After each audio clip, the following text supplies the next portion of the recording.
I just started vlogging and my system data ended up getting full. This is a quick fix on how I fixed it.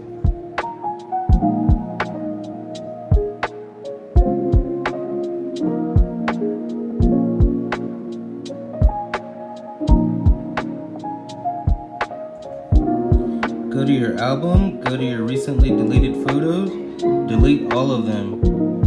You should be good to go.